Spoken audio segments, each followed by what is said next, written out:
Vamos então para o estudo do o Evangelho segundo o Espiritismo. Nós estamos no capítulo 26, Dá de graça o que de graça receber. E nós temos aqui de proposta para hoje o dom de curar e também as preces pagas, a partir do item número 1. Então, se nós concluirmos o primeiro item, a gente já emenda com o segundo. Esse é o novo capítulo que nós estamos entrando. A proposta dele é apresentar para nós o dom de curar, preces pagas, vendilhões expulsos do templo e mediunidade gratuita. Então são temas bastante polêmicos, não apenas dentro do meio espírita, mas também dentro do próprio meio religioso, onde nós encontramos práticas diversas em que aquele que se coloca como prestador desses serviços acaba se beneficiando das necessidades, daquilo que o outro apresenta, recebendo por valores, por presentes e, dentro do campo moral, também recebendo aquele reconhecimento, aquele status. Também é polêmico, exatamente porque dificilmente nós conseguimos, em algumas circunstâncias, definir exatamente qual é a fronteira em que alguém pode ou não pode se beneficiar daquilo que presta como serviços. Nós vamos falar um pouquinho sobre isso mais para frente, no item de mediunidade gratuita. Mas para a gente ter uma ideia dessa polêmica, basta a gente lembrar que os magnetizadores, que depois começaram a fazer um trabalho conjugado com a própria mediunidade, através dos passes de cura, muitos magnetizadores no passado cobravam por isso. Hoje nós temos algumas práticas também, como por exemplo o Reiki, que utiliza as energias do universo, segundo os praticantes, e cobram por essas consultas. Tem aí hoje, nós temos vários consultórios que trabalham dentro desse campo esotérico de cura. Então até onde nós podemos então considerar algo que é merecedor de recompensas ou algo que deve ser dado gratuitamente? Então nós vamos entrar depois nesse item. Então desses 4 que nós temos hoje, nos leva exatamente para essa análise dessa relação do mundo material com o mundo espiritual, considerando os benefícios que acabam gerando para aqueles que trabalham em benefício dos outros e daqueles que buscam também esse benefício. Então inicialmente nós temos aqui no primeiro item, uma passagem do Evangelho de Mateus, capítulo 10, versículo 8, uma passagem em que Jesus orienta: curai os enfermos, ressuscitai os mortos, limpai os leprosos, expeli os demônios. Dai de graça o que de graça recebestes. Kardec então diz aqui para nós: dai de graça o que de graça recebestes, disse Jesus aos discípulos, e por esse preceito estabelece que não se deve cobrar aquilo por que nada se pagou. Ora, o que eles haviam recebido de graça era a faculdade de curar os doentes e expulsar os demônios, ou seja, os maus espíritos. Esse dom lhe fora dado gratuitamente por Deus, para alívio dos que sofrem e para ajudar a propagação da fé. Ele lhes diz que não o transformem em objeto de comércio ou de especulação, nem em meio de vida. Inicialmente, para a gente poder falar, bom dia pessoal que chegou, para a gente poder falar do dom de cura, nós temos que entender inicialmente o que significa esse dom, de que forma que ele surgiu, por que motivo ele foi concedido para essa ou para aquela pessoa. Quando nós estudamos esses temas que são base da doutrina espírita, como, por exemplo, programação reencarnatória, as faculdades que cada um possui para o cumprimento de uma jornada evolutiva aqui no mundo físico. Não conhecemos detalhes das particularidades, né, de cada uma dessas faculdades que são concedidas, mas na literatura espírita, em especial em obras de André Luiz, nós vemos ali os espíritos elaborando um projeto reencarnatório de um espírito, avaliando o seu passado, o seu histórico em encarnações anteriores, no presente daquela elaboração, fazendo ali uma avaliação das necessidades que ele tem de se aperfeiçoar ou das correções que ele precisa fazer, e aí depois, no futuro, elaborando exatamente qual vai ser o caminho que ele terá que percorrer e quais tipos de desafios ou compromissos que ele vai precisar cumprir para poder se aperfeiçoar espiritualmente, né, nesse processo evolutivo. Então vemos ali que o corpo físico ele acaba sendo elaborado com características específicas para o cumprimento dessa tarefa. Então nós temos ali a beleza, a saúde, dentro da sua logística material, a família onde ele vai reencarnar, as condições materiais, as condições sociais, tudo isso é planejado detalhadamente. E isso de um modo genérico. E aí então também, para o próprio indivíduo, ele também é dotado de algumas capacidades. Então a gente lembra, segundo os estudos que são elaborados na atualidade, por alguns pesquisadores dentro do meio espírita, nós vemos que a mediunidade é uma faculdade que depende de uma constituição física, de uma constituição orgânica. Então a mediunidade ela pode ser maior, mais intensa, mais sensível em algumas pessoas e menos em outras. E isso também tem ali uma motivação. Para aqueles indivíduos que trazem uma faculdade específica, como por exemplo uma mediunidade que pode ser exercida, lembramos que mediunidade não é uma patente espírita, mas é uma faculdade que pertence, é inerente ao ser humano.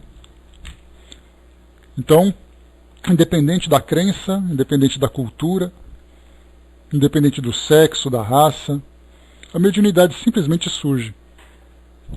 Surge naturalmente dentro dessa programação. E aí então o indivíduo começa a vivenciar as experiências que são percebidas através dessa faculdade. A cura em especial não é diferente. Ela tem ali aquela faculdade principalmente de trabalhar com magnetismo, de trabalhar com esses fluidos. A doação de fluidos, mais ali também o intercâmbio com o mundo espiritual, potencializando essas energias, né, esses elementos todos. Então isso simplesmente não é algo que acontece por acaso, é algo que tem um propósito. Então, dentro dessa programação reencarnatória, a gente, antes de pensar nas práticas que acontecem no nosso cotidiano, de ver alguém que cura, de ver alguém que participa de uma religião, alguém que se doa para essa missão, ou alguém que cobra por isso, nós temos que pensar inicialmente nos bastidores. Percebendo então que isso foi concedido com o objetivo de não apenas auxiliar aqueles que precisam, mas principalmente de transformar e sensibilizar aquele que vem dotado dessa faculdade. É algo que vai fazer com que ele se modifique através do exercício da caridade, através do exercício do auxílio ao próximo. Então ele vai se modificar moralmente através dessa prática. Vai exigir dele um sacrifício muito grande, um sacrifício da autodoação, da sua renúncia pessoal.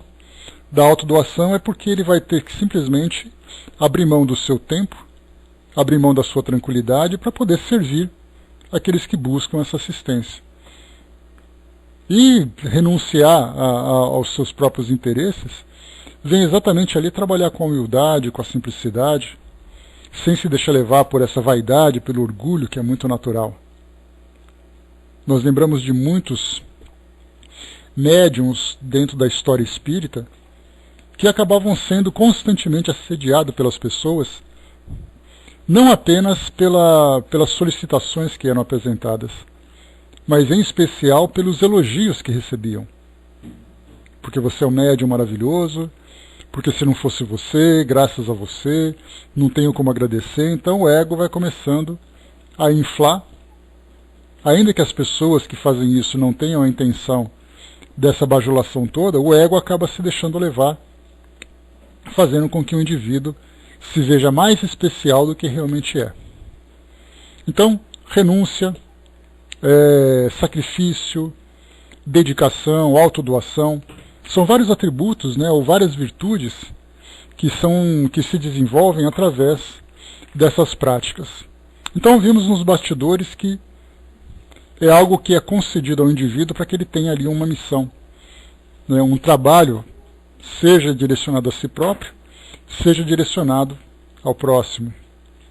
E aí então, dentro da trajetória que ele segue aqui no mundo físico, ele começa então a ver se desenvolver essas habilidades. Algumas vezes aprende através de uma orientação de uma pessoa próxima, outras vezes percebe que existe ali um impulso natural que o leva a se interessar por essas práticas, outras vezes, meio que entre aspas, acidentalmente, ele começa a ver que ele sabe fazer alguma coisa que ele não imaginava ser capaz, e vê que essa coisa traz para ele um resultado também. Então, quando nós falamos em dom de curar, inicialmente, a primeira imagem que vem à nossa mente são os médiuns dando passes. Né? E esses passes, naturalmente, ficam restritos às casas espíritas. Então as pessoas vão, frequentam e tudo mais, mas quando nós falamos em dom de curar, nós sempre temos que pensar no ser humano, não apenas nos espíritas. Então nós expandimos aqui um pouco a nossa mente, começamos a ampliar o nosso campo de estudos e vemos, por exemplo, curandeiros, benzedeiras, rezadeiras, vemos os pajés, vemos aqueles indivíduos que têm ali uma intuição natural que o leva a trabalhar com produtos naturais, com ervas, que tem habilidades, por exemplo, de trabalhar dentro do campo do esoterismo, aplicando energias curadoras ou trabalhando com recursos considerados, entre aspas, místicos. E aí então ele começa a fazer esse trabalho de cura. Percebe que nós estamos começando a entrar num campo bastante sensível, que muitas vezes indivíduos vivem em função dessa atividade que é uma atividade considerada profissional. Mas até onde existe ali uma formação profissional em que ele mereça a recompensa pelo investimento que foi feito, e onde vem exatamente um dom que ele recebeu, que recebeu de graça, dentro da sua programação reencarnatória, e que ele começa então a receber benefícios materiais em função dessa prática. Então nós estamos entrando num campo bastante delicado, que nós veremos isso acontecendo. E vemos isso acontecendo com bastante frequência. Então Kardec coloca para nós aqui essa ideia de dar de graça o que de graça receber. Vemos então dentro de várias crenças religiosas, praticantes, né, ou seguidores dessas crenças, que têm essa faculdade. Popularmente nós vemos muito essas benzedeiras, né, rezadeiras também, que fazem um trabalho belíssimo de cura, utilizando ali as suas rezas, utilizando ali as suas práticas. Vemos também, por exemplo, no meio católico, vemos no meio esotérico, vemos na Umbanda, vemos na doutrina espírita, vemos em tantas outras crenças pelo mundo afora, não apenas aqui no Brasil, mas fora daqui também, né? Nós temos inclusive um documentário que é veiculado no Discovery Channel e também no National Geographic em especial, que mostra ali práticas de cura, milagrosas inclusive, né, estudos que falam de milagres. No The History Channel também mostra isso. Então, grandes milagres que são feitos pelo mundo afora, na América Latina, na Ásia, na África, na Europa, na Austrália e tudo mais, de pessoas que fazem uma série de rituais em busca dessas curas.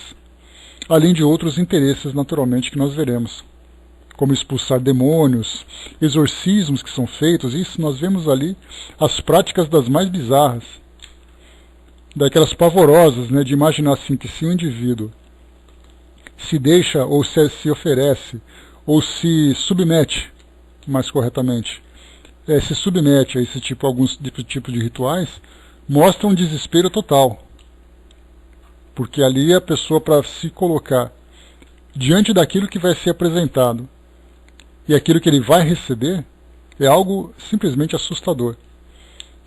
E aí então nós vemos dois caminhos diferentes. O caminho daquele que pratica e o caminho daquele que recebe. Ambos com grande responsabilidade. Aquele que pratica se encaixa exatamente nessa ideia do dom de curar e dar de graça o que de graça receber. E aquele que recebe, que nós veremos aqui inclusive também dentro desse outro item das preces pagas, aquele que confortavelmente paga para que alguém faça por ele aquilo que cabe a ele próprio. Então, de imaginar, por exemplo, que nesse dom de curar, muitas vezes questões morais estão envolvidas, em que a pessoa precisa mudar a sua conduta, que, como nós lembramos, Emmanuel inicialmente fala da doença, porque nós temos o dom de quem cura, e temos ali também a própria causa da doença. E nessa causa da doença, Emmanuel nos lembra que a doença nada mais é, de um modo geral, do que o reflexo daquilo que o indivíduo vive interiormente, do equilíbrio ou do desequilíbrio que ele vivencia interiormente, que acaba se refletindo no seu corpo físico, ou dentro do seu campo emocional, dentro do seu campo mental. Então, quando eu não consigo me transformar, eu vou então em busca de alguém que vai fazer isso para mim. E eu mantenho então a minha conduta, sem me preocupar com a doença. É daí então que nós temos aquela ideia da cura e da autocura. A cura, quando é algo que vem de fora. A autocura é um trabalho interior que o indivíduo faz e consegue se transformar. Então, vemos assim que nós começamos a colocar sobre a mesa vários elementos que são importantes a serem analisados dentro desse tema, por parte daquele que pratica a cura e por parte daquele que recebe a cura. Então nós temos, por exemplo, do dom de curar, aqueles que, percebendo essa capacidade, sabendo lidar com ela, começam naturalmente a formar a sua clientela, daquelas pessoas que, necessitadas dessa assistência, desse auxílio, vão com toda simplicidade em busca desse recurso, muitas vezes por falta de uma atenção de um sistema médico convencional, ou mesmo por não conseguirem a cura que precisavam, o tratamento que precisavam, dentro dessa ciência tradicional. Arnaldo colocou: terceirizamos a cura sem nos preocuparmos com o vai não peque mais, a autotransformação. Essa é uma das responsabilidades daqueles que vão também. Porque a gente lembra sempre que é a lei da oferta e da procura. Todos os serviços são oferecidos conforme nós temos ali aqueles que vão em busca desses serviços. E dependendo do ambiente social e do nível de crença ou de misticismo que existe, nós temos ali uma clientela significativa. Então nós temos, por exemplo, no dom de curar, a ideia inicialmente do milagre. O dom de curar está relacionado com o milagre. Afinal de contas, é um dom especial, é um dom divino, é alguém que tem uma capacidade fora do normal. Então já começa a mostrar que ele tem uma relação, vamos dizer assim, com o mundo espiritual ou com Deus, muito diferente do que o restante das pessoas, do que os mortais que vivem na nossa sociedade. Então, naturalmente, ele percebendo essa faculdade, a pergunta é, né, de que forma que ele vai utilizar? De que forma que ele se entende como alguém portador dessa faculdade? E aí, então, ele começa nesse exercício, tentando, naturalmente, auxiliar, mas depois acabando se corrompendo ou sendo corrompido. Exatamente por essa ideia da vaidade, por essa ideia dos benefícios materiais. E aí nós entramos num conflito muito grande, exatamente porque a ideia que se tem dessa faculdade não é algo que muitas vezes se encontra relacionado com o mundo espiritual. Porque se o indivíduo tem essa ideia de que ele é um espírito imortal, de que ele está encarnado, né, está ali cumprindo uma jornada evolutiva, mas que no mundo espiritual existe uma realidade da qual ele faz parte. Se ele não tem essa ideia, ele vai acreditar que isso pertence a ele. Assim como, por exemplo, a inteligência, a força física, uma determinada habilidade artística, profissional. Ele vai entender esse dom de curar como parte dele também. E aí então ele vai começar a se beneficiar. Muitas vezes, inclusive, envolvendo os espíritos, quando ele, embora tenha essa consciência do mundo espiritual e tenha essa sensibilidade de perceber o mundo espiritual, ele vai também utilizar os seus assistentes do mundo espiritual como parte das suas práticas. E aí, então nós veremos isso trazendo consequências bastante problemáticas no campo moral para esse indivíduo, né, que tem essas práticas, que realiza essas práticas. Então, quando se fala sobre o dom que fora dado gratuitamente por Deus para alívio dos que sofrem e para ajudar na propagação da fé, como diz aqui Kardec no nosso texto, chama atenção aqui para que ele lhes diz, ou seja, Jesus diz aos discípulos, que não o transformem em objeto de comércio, nem em meio de vida. Então, naturalmente, nós podemos observar os equívocos que são praticados aqui na nossa sociedade e ver alguém que cobra por isso, alguém que muitas vezes ilude em troca desse benefício. Então nós detectamos os erros.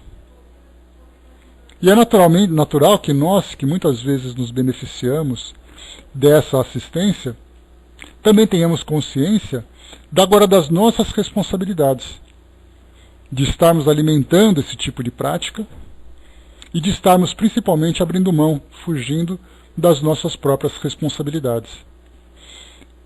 No nosso trabalho de vibrações do Espiritismo.net, onde nós trabalhamos, nós temos ali no nosso site um espaço onde preces são enviadas. Esse é um tema, inclusive, que também faz parte do próximo item que nós vamos estudar. E ali, então, as pessoas que precisam da assistência colocam ali seus nomes, algumas vezes colocam seus endereços, algumas vezes descrevem o problema que estão vivenciando, e aí então esperam que o nosso grupo faça ali preces, para que eles possam se beneficiar. No texto que nós temos ali, nós chamamos atenção exatamente para essa responsabilidade que aquela pessoa tem, que sim, ela pode ser auxiliada por preces feitas, por uma assistência recebida por parte de outras pessoas, mas ela jamais será isenta da responsabilidade de também se modificar para tentar encontrar essa harmonia, esse equilíbrio que ela tanto precisa. Que sem isso vai ser uma assistência que não vai ter um objetivo, que não vai ter uma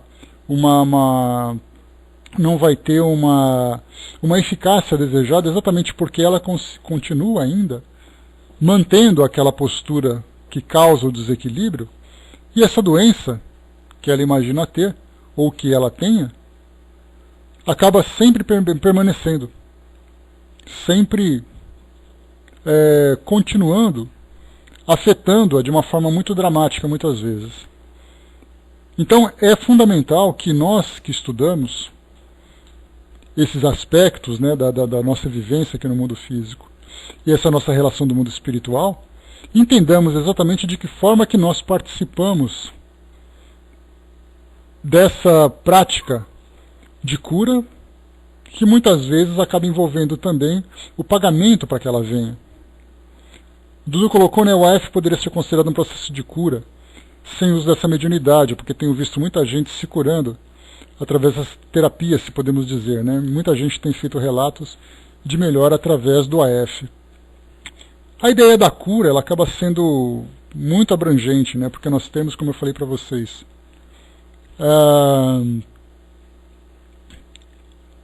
podemos ver, por exemplo, o fluido, podemos ver o envolvimento por parte dos espíritos, que aí entra a parte da mediunidade, como, por exemplo, na doutrina espírita nós chamamos de passe, mas em cada religião nós temos ali uma prática diferente, nós temos ali as rezas que são feitas para a cura, nós temos a prática do jorei, nós temos ali o envolvimento dessas energias, as energias do universo como parte do reiki, temos ali outras tantas práticas que são feitas, como preces mesmo, preces de cura, não a prática propriamente dita, mas as preces, né? A fluidoterapia, que nesse caso, a fluidoterapia, Sandra, ela tem ali aqueles dois aspectos, né? O aspecto mediúnico e o aspecto anímico.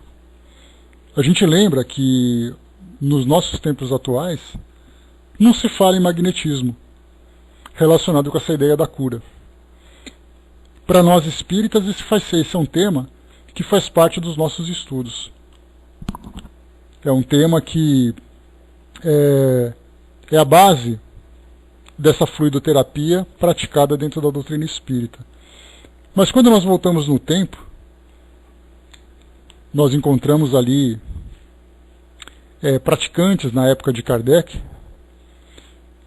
Mesmer, que foi ali o iniciador dessa prática, né, do magnetismo animal. Para quem quiser conhecer um pouquinho mais sobre ele, dá uma chegadinha depois no YouTube, coloca lá magnetismo animal, que vocês vão encontrar um filme que conta a história dele.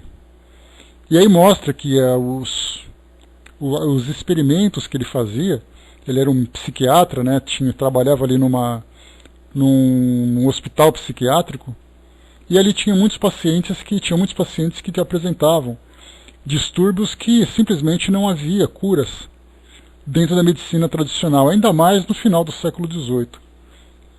E aí Mesmer, então, começou a fazer essas pesquisas aplicando o magnetismo. E ele observou ali algumas curas, em especial, né, como é registrado até historicamente, uma paciente que era cega, em virtude de um distúrbio emocional muito grave que ela vivenciou. E aí, então, através do magnetismo, ele conseguiu trazer essa cura. E aí, então, essa prática ela foi difundida na Europa. Mesmer, se eu não me engano, era austríaco, se eu não me engano. Mas essa prática, então, começou a se disseminar pela Europa. E as pessoas começaram, então, a criar consultórios, como se fosse hoje um consultório médico, em que você oferecia esse tipo de serviço. E Kardec, inclusive, era um dos praticantes, né, como o Arnaldo lembrou. Estudou durante muito tempo, e foi daí, inclusive, desse magnetismo que surgiu também a própria homeopatia, que também trabalha com essas energias. Então nós tivemos ali homeopatas, magnetizadores, que eram indivíduos que utilizavam essa faculdade anímica que possuíam, ou seja, era algo do seu próprio corpo, era uma facilidade que eles tinham, uma habilidade de fazer doação desses fluidos, sem o envolvimento de nenhuma crença religiosa. Era simplesmente uma prática do próprio indivíduo, e ganhavam com isso.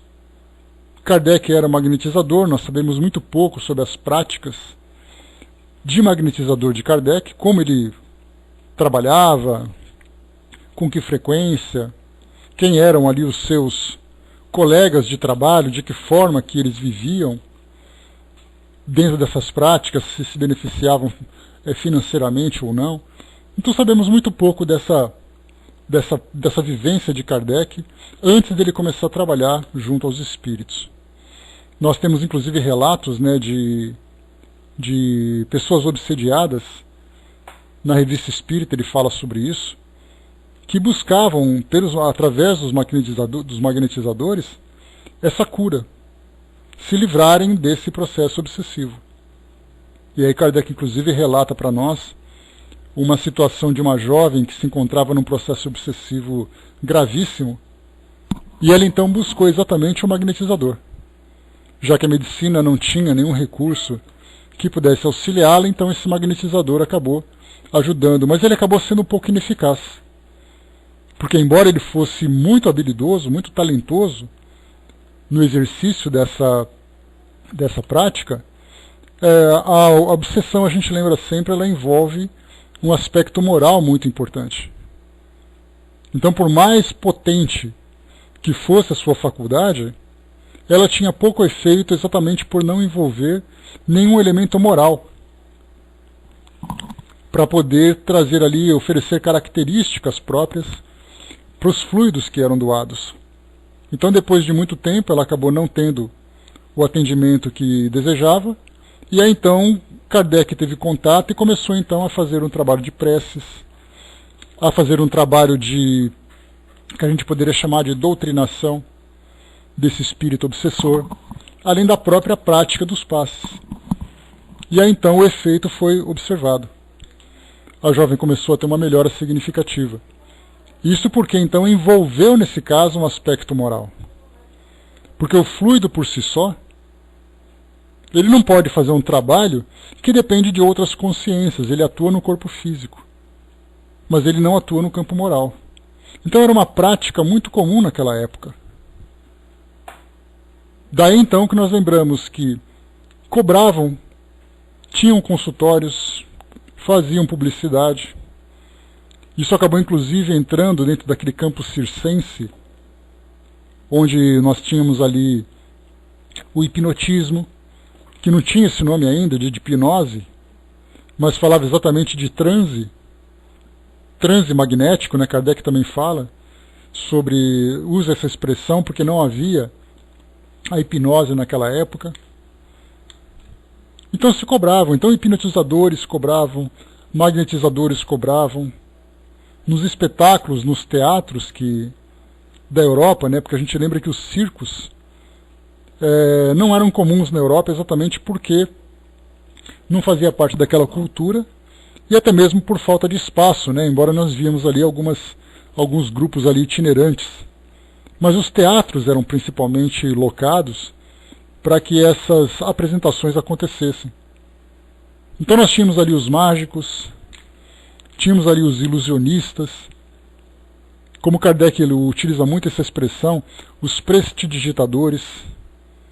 Então era comum ali mecanismos, o uso da eletricidade, que era uma novidade naquela época, a ideia de falar com os espíritos, né, já falamos sobre isso naqueles filmes, né, O Grande Truque, O Ilusionista, 2 filmes que mostram essas práticas.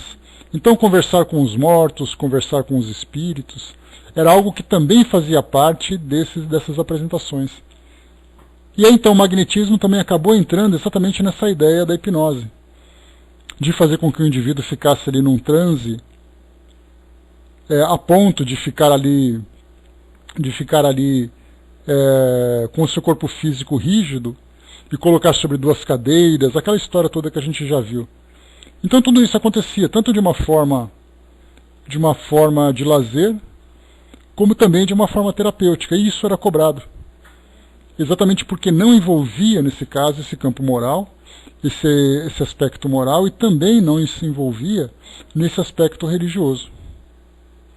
Então as pessoas cobravam naturalmente. E Kardec vai falar sobre isso.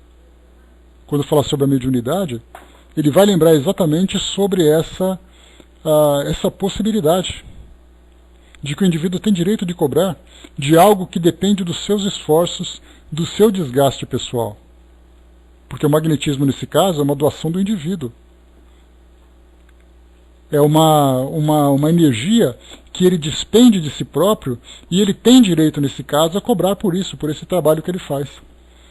Mas quando nós falamos já, né, bom trabalho, Mariana, beijos, Mas quando ele fala sobre o envolvimento dos espíritos, esse dom que ele tem de curar, em que os espíritos colaboram, aí já é algo que não pertence apenas a ele. O Arnaldo colocou, né? Aí está a chave, né? Citado por você, animismo. Por isso o passe magnético no movimento espírita é tão depreciado. Os médiuns passistas deixam todo o trabalho para a espiritualidade, né? O passe anímico. Misto espiritual, essa diferenciação não é feita. E a compreensão é muito pequena, né? Mas a gente tem, né, Arnaldo, felizmente hoje, cursos que são muito bem elaborados, que trazem essa capacidade, né, que o indivíduo tem de fazer esse trabalho anímico e de também ter a colaboração por parte dos espíritos. Mas de um modo geral, quando é feito, né, o trabalho de passe por si mesmo, ele é feito de uma forma quase que intuitiva, ele acaba sendo mal interpretado e mal compreendido. Algumas vezes se estuda uma apostila que é elaborada por algum grupo. O reiki é a mesma coisa também, Silvia. Ele também, como eu falei para vocês, a gente entra agora num campo delicado, porque para você fazer um curso de reiki, você paga um valor muito alto. São ali 3 fases, se não me engano, do curso que é feito. Você faz o reiki 1, reiki 2, depois um curso de mestre reiki, se não me engano o nome que é dado. E aí então você monta o seu consultório de atendimento complementar, ou de um atendimento alternativo, né, de curas alternativas, curas esotéricas e tudo mais, né, nós temos curas prânicas e tal, e aí então se cobra por isso. Mas a grande pergunta que a gente faz é, de onde vêm essas energias? De que forma que elas são trabalhadas? Isso é lícito ou não é lícito? Ou melhor, é válido ou não é válido? Pois é, exatamente, né? Como eu falei para vocês, é difícil a gente fazer agora um julgamento, porque o reiki, ele depende também de uma doação pessoal. Mas quando você envolve o mundo espiritual e você envolve uma cura espiritual, você já entra exatamente nessa ideia do dar de graça o que de graça receber. Mas no caso do reiki é um investimento material que você faz para aprender a técnica da aplicação para lidar com esses fluidos. E a pergunta fica, é válido ou não é válido? Eu me recordo de uma colega que uma vez me consultou, me fez uma pergunta, exatamente disso, porque ela tinha esse trabalho de alimentação saudável, de trabalhar com essas curas alternativas, ou curas complementares, de trabalhar, por exemplo, com cristalterapia, musicoterapia, aromaterapia, reiki. E ela era espírita, e ela veio me perguntar exatamente isso. E agora? Será que eu posso cobrar ou não posso cobrar? Porque a preocupação dela era exatamente isso. De cometer esse equívoco de ter uma prática que não pertencia a ela, mas pertencia exatamente à assistência espiritual, em que ela era apenas um veículo, como os espíritos também o eram. Cobrar ou não cobrar? A orientação que eu dei para ela na época, e daria hoje de novo, era exatamente isso. A partir do momento em que ela estudou, em que ela investiu para fazer um trabalho que diz respeito a ela própria, ela tem esse direito. E trouxe exatamente essa passagem de Kardec aqui do próprio Evangelho que a gente vai ver nos próximos estudos, quando ele dizia que é a mesma coisa igual à medicina. Você tem, por exemplo, uma consulta no consultório, tem ali aquela conversa de 20 minutos, meia hora, né, quando o médico dá essa atenção, passa algumas orientações, faz algumas prescrições e vai embora. Ele tem direito de cobrar por isso? E a orientação de Kardec diz, sim, ele tem direito. Porque é um investimento pessoal, ele teve que ampliar o seu conhecimento, teve que despender o seu tempo para poder aprender tudo aquilo que ele orientou. Então é algo legítimo. Então no caso do magnetismo, no caso do reiki, nós temos também essa mesma situação. Embora trabalhemos com fluidos, trabalhemos com energias. Então é um campo delicado, né? No caso, por exemplo, de benzedeiras, de curandeiros, de médiuns passistas, ali nós temos claramente o envolvimento da fé. o envolvimento da crença, o envolvimento da religião. E aí nós entramos então no campo espiritual. Quando entramos no campo espiritual, nós saímos do campo físico. E aí percebemos então que não é um trabalho individual do indivíduo, mas é um trabalho coletivo, com parte também com participação dos espíritos. E aí então, se os espíritos se doam para esse trabalho, por que o médium deve se beneficiar? Mas e se você transformar isso numa prática profissional? É legítimo ou não é legítimo? Entramos também no outro campo delicado. As pessoas precisam disso, então qual é a recomendação certa? Que você tenha a sua atividade profissional. A gente lembra, por exemplo, a própria história, né? A gente vai falar um pouquinho mais sobre isso quando eu estiver aqui nesse mesmo capítulo sobre mediunidade, mas dá para a gente adiantar porque é algo que vai se encaixando, né, em todos os temas. No caso, por exemplo, de Divaldo Franco e Chico Xavier, eles foram orientados com muita intensidade pelos espíritos para que eles tivessem a sua atividade profissional, para que eles trabalhassem para ganhar o seu sustento. E dessa mesma forma que tivessem no campo da doutrina espírita, ou da prática mediúnica, algo que fosse o exercício da própria caridade. Então isso foi dito de uma forma muito clara, para que eles não se equivocassem, que não vivessem em função do exercício mediúnico. Exatamente porque não pertencia a eles tudo aquilo que era doado pelo plano espiritual, mas eles fossem intermediários. E essa intermediação que eles praticavam dizia respeito exatamente à missão que eles tinham aqui na sua vivência encarnada. No caso da família Gasparetto, Sandra, a gente já chegou a tratar desse assunto há bastante tempo aqui na nossa sala, era algo que eles mesmos falam sobre isso, né? E ele dizia o seguinte, que o trabalho mediúnico por parte dos espíritos, conforme o Luiz Antônio Gasparetto declarou, ele disse assim, que os próprios espíritos orientaram que eles criassem uma gráfica, que eles vivessem profissionalmente para a divulgação desses livros. E aí então eles viam legitimidade.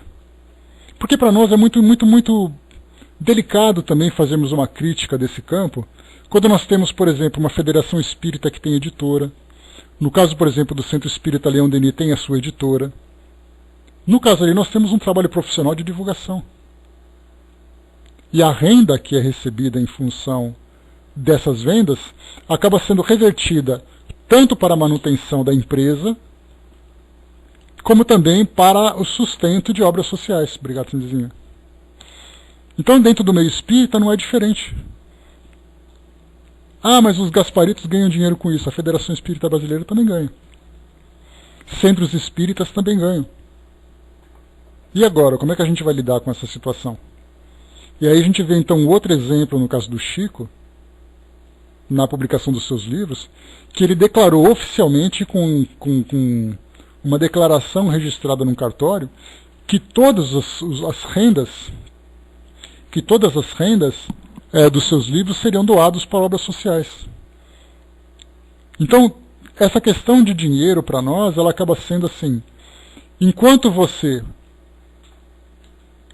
Pois é, Dudu, o detalhe dessa questão do recurso foi exatamente aquilo que eu falei para vocês, né, que temos uma atividade profissional nossa e trabalharmos nessa parte da caridade, nessa parte da assistência, sem envolver recursos. Porque nós temos, nesse campo da cura, e veremos também dentro dessa área das preces pagas, eu cheguei até aqui a preparar um pequeno texto, né, que nós temos aqui sobre... Deixa eu pegar rapidamente aqui, só um instantinho. Espera aí que eu vou encontrar. Está aqui, nós temos, por exemplo, aqueles trabalhos dentro, algumas vezes, né, daqueles que se intitulam como praticantes da Umbanda, do Candomblé, fazer aqueles trabalhos de cura. Aí você paga tanto para comprar o material, e aí então eles fazem, né, aqueles trabalhos junto aos espíritos para que a cura chegue para aquela pessoa. Ou fazem aqueles banhos de ervas, fazem aquelas práticas todas, né, aqueles rituais que algumas vezes nós ouvimos falar, E aí então nós vemos ali que é cobrado por isso também. E naturalmente aquele médium, aquele praticante vai dizer assim, olha, tudo que está sendo cobrado é apenas pelo material. Que você me paga e eu compro. Então isso acaba ficando, será que existe alguma coisa de benefício pessoal? Será que existe alguma coisa de doação? E agora? Percebemos então a delicadeza que é quando a gente começa a entrar nesse campo de o que pertence ao próprio indivíduo, o que pertence a esse trabalho de cura. Então, na verdade, esse dom de curar, né, o que eu estou chamando a atenção é exatamente para isso, que nós não podemos simplesmente trazer uma conclusão, porque existem situações ali que nós estamos bem no meio. Indivíduos, por exemplo, um caso que a gente pode citar, de uma pessoa que diz assim, olha, eu trabalho pela cura das pessoas porque eu me dou para isso, porque eu tenho essa doação. Mas são tantas as pessoas que vêm procurar minha cura que eu não tenho tempo de trabalhar. Se eu saio para trabalhar, eu não curo ninguém. Então eu dependo de doações. Essas doações não seriam a troca pela assistência que ela está recebendo? Doação de uma cesta básica, doação de roupas, doação muitas vezes de dinheiro, que não é um pagamento, é uma doação. Tivemos escândalos, por exemplo, dentro do meio espírita, onde fazia cirurgias espirituais, vocês se lembram, né? Eu me esqueço sempre o nome daquele médium, que até hoje existe ainda um processo, uma polêmica em torno daquilo que ele vivenciava, de algumas denúncias, né, com o Dr. Fritz, aqui em São Paulo, em que ele cobrava.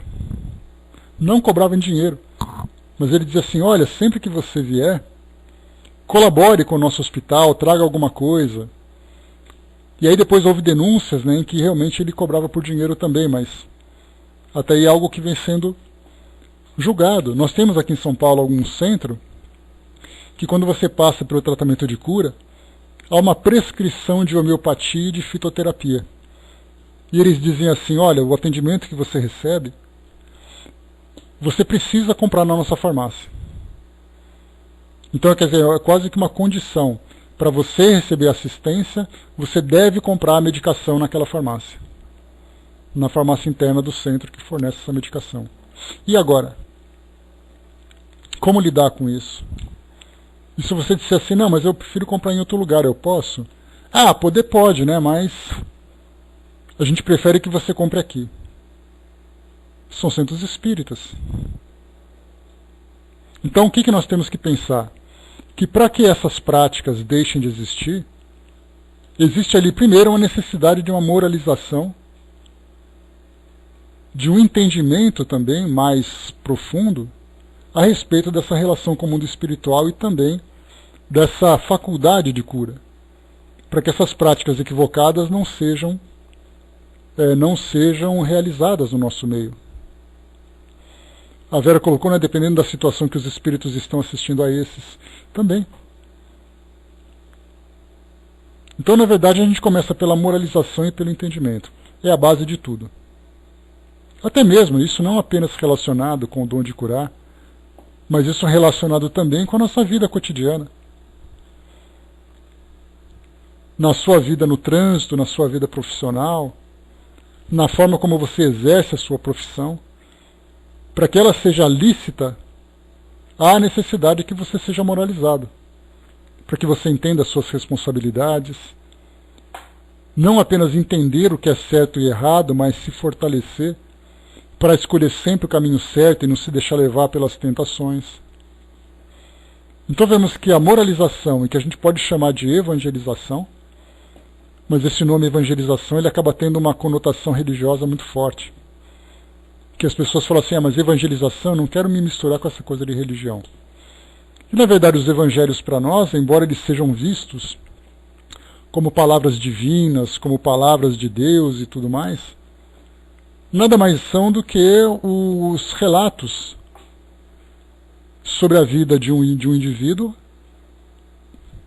Não vamos falar em Jesus, não vamos falar em um espírito superior, vamos falar de um homem que veio mostrar para as pessoas uma conduta baseada dentro de um padrão moral.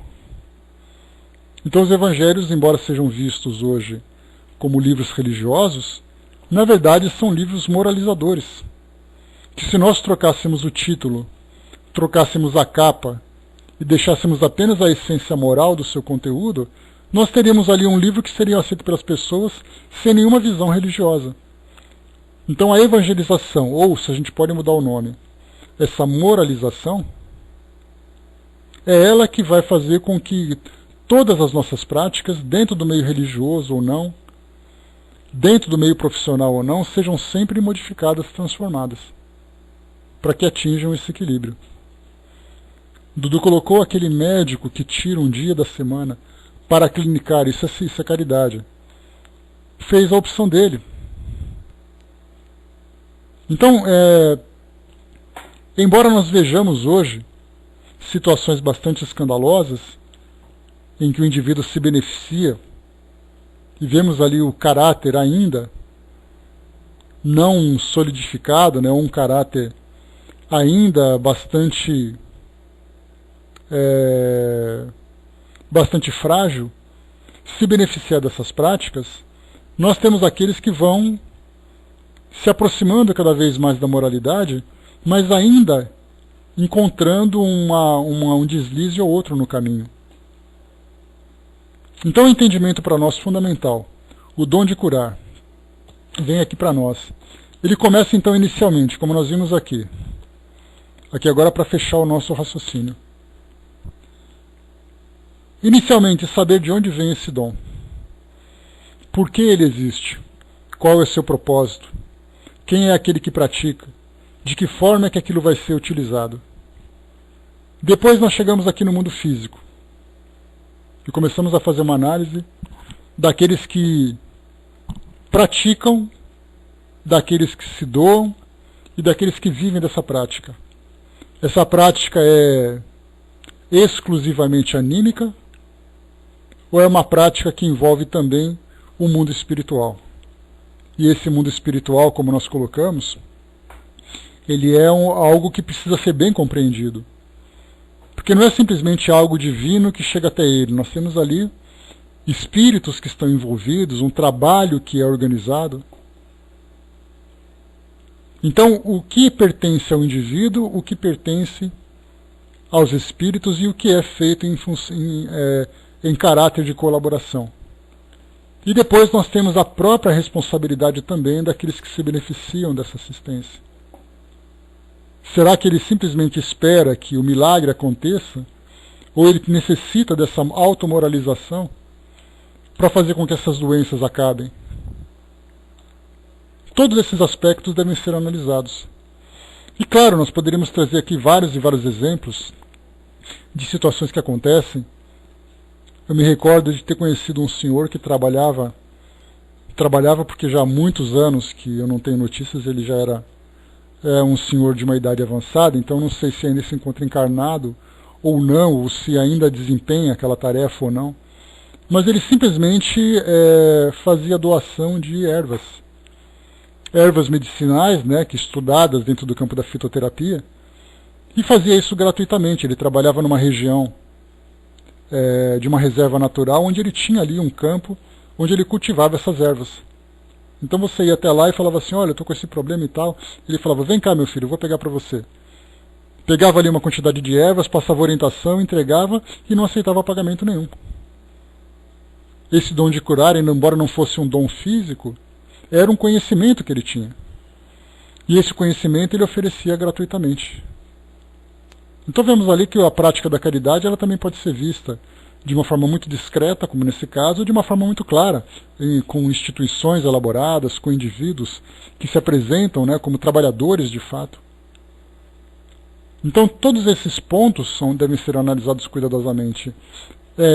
Descartarmos naturalmente, né, ou observarmos de uma forma muito mais clara aqueles que praticam de uma forma equivocada, aqueles que se encontram naquele campo delicado da caridade com a sobrevivência, e depois aqueles que se beneficiam também dessa assistência. Arnaldo colocou, podemos ainda analisar a questão do mérito do paciente. Sendo assim, ocorre curas onde a mensagem é sempre mais importante que o mensageiro, né? A responsabilidade que nós temos do paciente se transformar também. Isso quando se tem essa consciência de que a doença é um resultado do estado moral do indivíduo. Então ele também tem a questão da sua responsabilidade nesse processo. Porque como nós veremos no próximo item, que são as preces pagas, as preces pagas são exatamente aqueles que pagam para que alguém faça a sua prece. O seu esforço moral, a sua transformação, a sua dedicação acaba ficando em segundo plano, porque ele acha alguém que possa fazer isso por ele. E aí vemos ali aquele indivíduo que é merecedor dessa assistência. Ele vai receber de fato aquilo que ele pede, se ele paga para que alguém peça por ele. Então o mérito do paciente também é algo que mostra exatamente a responsabilidade desse aspecto daqueles que se beneficiam. A Sil colocou aqui perto da minha casa, tem uma senhora que faz isso. Doa ervas e ensina como usá-la, né? Ela não é espírita. A gente já falou, né, sobre isso, Sil, que é os valores que cada pessoa tem é algo que pertence a ela e não da crença que ela abraça. A crença a fortalece espiritualmente, a aproxima de Deus, né, conforme ela acredita e tudo mais, mas os valores que ela tem é algo que simplesmente acontece por aquilo que o indivíduo tem, por aquilo que o indivíduo é. Então, essa caridade em ação é algo que existe em qualquer lugar, e qualquer pessoa tem condições de fazer isso, acreditando em Deus ou não, e independente da forma como também se envolve, né, nessa relação. Então, o que vimos aqui agora, né, esse é um tema que, embora Kardec tenha oferecido pouco conteúdo para nós estudarmos, né, tudo isso que nós conversamos, embora de uma forma um pouco dispersa, né, exatamente porque são várias as situações que a gente foi tocando superficialmente, foi possível observar, né, que esse tipo de exercício, e como tantos outros exercícios, né, que falam dessa faculdade, esse dom que as pessoas têm, eles acabam sendo praticados equivocadamente exatamente por falta de entendimento sobre essa realidade que nos envolve, sobre essa realidade espiritual da qual nós fazemos parte. Então, se nós vivemos apenas com os nossos olhos voltados para o mundo físico, todas as nossas práticas estarão relacionadas com o mundo físico. Se eu tenho a minha fé, mas a minha fé separa a realidade do mundo físico com a realidade do mundo espiritual, eu tenho uma parte da minha vida que se dedica à minha fé e a outra parte que continua vivendo naturalmente aqui no mundo físico, que é exatamente o que acontece com a maioria das pessoas. Dizendo assim, eu tenho a minha religião, mas aqui no mundo físico eu vivo como eu tenho que viver. E nós temos aquele terceiro onde nós entendemos que o mundo físico e o mundo espiritual fazem parte da mesma realidade. E quando eu tenho essa consciência, eu começo a modificar a minha conduta, não apenas no uso dos dons e das faculdades que eu tenho, como também nas próprias práticas diárias do meu cotidiano. A Vera lembrou aqui, né, que tem um livro da editora Leon Denis, que é muito interessante sobre técnica de passes, né, base e princípios do passe. Bom dia, professor. Bem-vindo de volta ao lar. Então, livros que apresentam para nós teoria, mas é aquilo que a gente falou, né? Esse livro que fala sobre técnicas de passe, ele tem que ser colocado ao lado do Evangelho segundo o Espiritismo.